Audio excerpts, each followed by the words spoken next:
Atas permintaan ramai yang mahu tahu adakah bahan tertentu boleh dicampur, digunakan bersama dengan bahan yang lain, saya tunaikan. Dalam video kali ini kita nak bincang apa yang tak boleh dicampurkan atau digunakan bersama dengan AHA.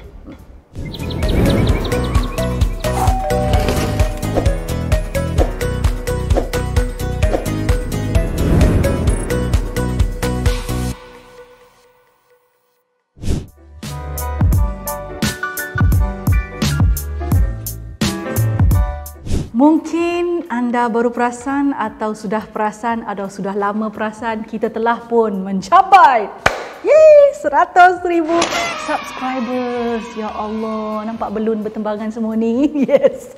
Thank you so much. Dengan itu akan ada satu kontes yang kami buka untuk glowy subscribers semua, glowy guys, glowy girls, yang mana kita akan siarkan maklumat lanjut di community tab. Jangan tertinggal. Pergi tengok community tab. Selepas tonton video ini, anda akan mendapat maklumat tentang kontes di mana anda, subscriber, berpeluang memenangi hadiah misteri skincare lah tu ya. Yang tak berapa misteri, skincare, confirm skincare yang menarik dan sangat-sangat bermanfaat untuk kulit anda.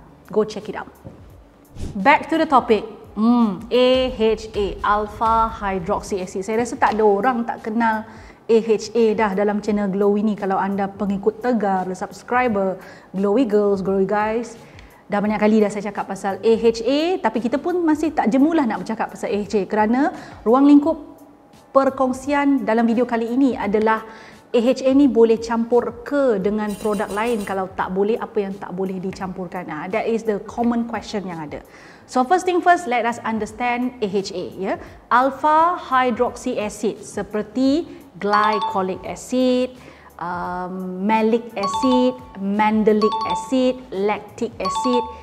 It's actually naturally occurring acid. So benda yang acid yang semula jadi tau. Yang mana salah satu fungsi terkenal AHA ini adalah menanggalkan sel kulit mati. Tanggalkan sel kulit mati itu. So AHA boleh wujud dalam semua produk. Dia boleh ada dalam pencuci muka, boleh ada dalam toner, boleh ada dalam pelembap. But selalunya kalau berada dalam produk-produk yang lain seperti pelembap, pencuci muka, selalu peratusnya tak tinggi. Rendah-rendah sahaja peratusnya sebab itu bukan fungsi utama bukan produk yang utama untuk gunakan bahan ini. Selalunya it will exist dalam kuantiti yang lebih tinggi dalam toner. Toner di mana kita gunakan sebagai chemical exfoliant. Retinoid, ini bahan yang mana tidak digalakkan untuk diguna serentak dengan AHA. Kenapa? Simple sahaja, kerana mereka mempunyai fungsi yang sama. AHA, retinoid ni kedua-duanya boleh ada fungsi menanggalkan sel kulit mati. So dikuatiri kalau guna serentak akan berlaku over exfoliation, akan berlaku terlebih exfoliation. So kulit akan boleh mengalami kesan-kesan buruk seperti sensitif, pedih, kekeringan melampau dan seumpamanya. So retinoid kena hati-hati, jangan pakai serentak dengan AHA. Kedua, AHA juga kurang digalakkan digunakan bersama dengan BHA dalam keadaan kedua-duanya high concentration. So biasanya AHA ni kalau dalam produk dia punya peratusan agak rendah. Kita boleh jumpa kalau dalam skincare dekat drugstore 1%, 2% ya. Yang biasa sampai 4%, a bit tinggi kita boleh jumpa 5% sampai tahap 7% pun ada, malahan ada yang 10%. Ya, so itu dah kategori tinggi. 1-2% tu normal ya. BHA biasanya 1-2%. Itu yang digunakan biasanya dalam produk skincare yang kita jumpa. Now, fungsi AHA, BHA ni memang kedua-duanya menanggalkan sel kulit mati, cuma BHA bertindak jauh lebih ke dalam. ia boleh menanggalkan minyak kekotoran yang tersumbat di dalam sel pori-pori. So you imagine BHA ni something slightly stronger sebenarnya. So bila kedua-duanya ada fungsi yang sama dalam konsentrasi yang tinggi, memang tak digalakkan dipakai bersama kerana dikuatiri boleh berlaku overexfoliation, sama macam situasi retinoid tadi. Cumanya you will see, ni jangan pula terkejut.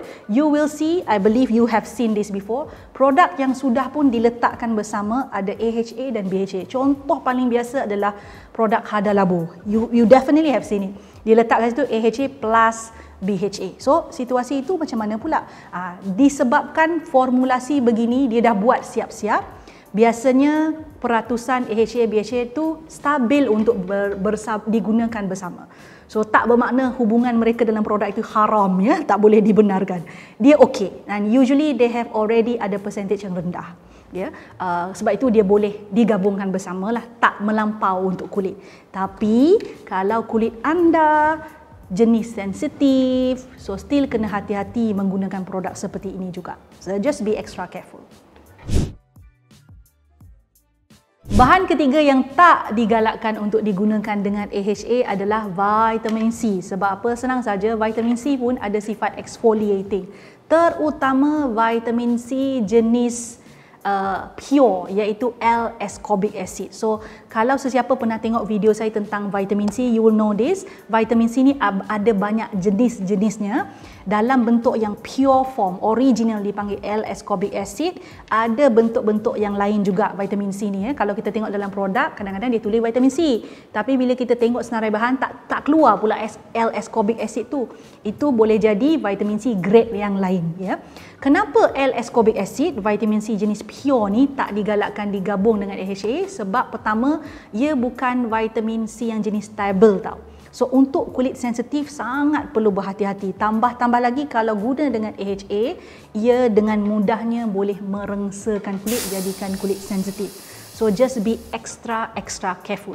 Walau bagaimanapun, saya ada pengalaman menggunakan vitamin C bentuk bukan L-ascorbic acid, ascorbyl glucoside dengan AHA, still okay untuk kulit saya. So this kind of thing you have to experiment. Tapi kalau nak eksperimen, jangan mula dengan konsentrasi tinggi-tinggi, jangan mula dengan vitamin C yang pure form. You got to find the derivative form of vitamin C.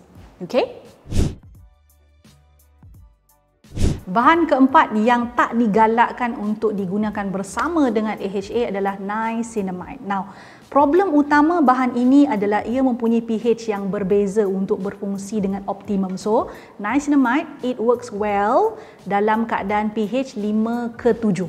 So, AHA pula, it works well dalam keadaan pH 3 ke 4. So masalah pH ni adalah bila kita gabungkan penggunaannya serentak, jadi daya penyerapan bahan-bahan yang baik ini tadi akan jadi kurang ke atas kulit. So it will jadi less effective, ya. Dan satu benda lagi adalah ada orang cenderung mengalami satu keadaan yang dipanggil niacin flush. Some redness on the skin, ya. Kalau tengok gambar dia memang bagi saya mengerikan. Orang yang ada kulit sensitif dalam keadaan begini perlu sangat-sangat berhati-hati kalau nak gunakan dua bahan ini bersama-sama. So, ada solutionnya, jangan risau. Cuma ada juga orang dia tak mengalami keadaan ini. Dia tak mengalami keadaan niacin flush ni. So, that's okay. So, because of that, there's a love-hate relationship between AHA dengan niacinamide. But, if you are scared of the negative impact, caranya adalah use it separately. Jangan campurkan bersama. Bahan kelima yang tak digalakkan untuk digunakan bersama dengan AHA adalah benzoyl peroxide. So, ubat jerawat lah, macam kita biasa jumpa ubat jerawat tu kan, yang kita letak atas kulit tu. So, hati-hati sebab benzoyl peroxide ni memang terkenal dengan sifat kuat tau. It can exfoliate skin, dia juga boleh mengeringkan kulit sebab kerjanya kan nak bunuh jerawat. So, it is a strong kind of ingredient. Jadi, tak digalakkan diguna bersama dengan AHA. Dikuatiri nanti kulit jadi kering, boleh jadi sensitif, kulit boleh mengelupas. So if you want to use it, ada teknik dia which we want to discuss sedikit selepas ini.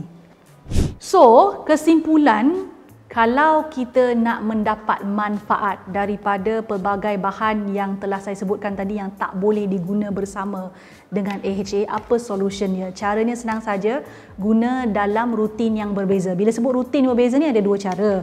Boleh contohnya ada rutin yang dipakai produk yang ada AHA katalah ya, pagi ya, sebelah malam pakai produk lain yang tak boleh digabungkan tadi dengan AHA tu, sebelah malam ya, ataupun AHA malam produk lain tu tadi sebelah pagi pun boleh, atau guna hari yang berbeza pun boleh juga, asalkan bukan dalam rutin yang serentak. Dan satu lagi nasihat saya, penting untuk diingat adalah apabila kita menggunakan produk yang bersifat strong ni, bahan aktif ini yang mana boleh exfoliate your skin or menyebabkan kita punya skin turnover tu menjadi bertambah cepat, mestilah kita gunakan secara sedikit-sedikit dulu peratusnya, jangan terus pergi yang strong ya. Unless you already have very strong basic, kita panggil skincare routine, dah biasa dah pakai, itu benda yang berbeza. Anyway, you must know one thing as well, skincare ni bila kita nak cari mana yang sesuai, mana yang boleh tak boleh, memang dia kena kita eksperimen dan pakai. Try and error itu biasa dalam skincare. Jangan putus asa. Cuba sampai dapat skincare yang sesuai, skincare produk yang sesuai untuk jenis kulit anda. Bye-bye. Suka video yang saya selalu kongsikan? Apa kata? Jangan apa kata, buat sekarang ya. Subscribe channel saya, like, share dan pastikan tekan butang loceng tu. Yang ada loceng tu, yang cute-cute loceng kecil tu tekan supaya anda mendapat notifikasi setiap kali saya masukkan video baru. Jangan terlepas, jangan tertinggal. Buat sekarang.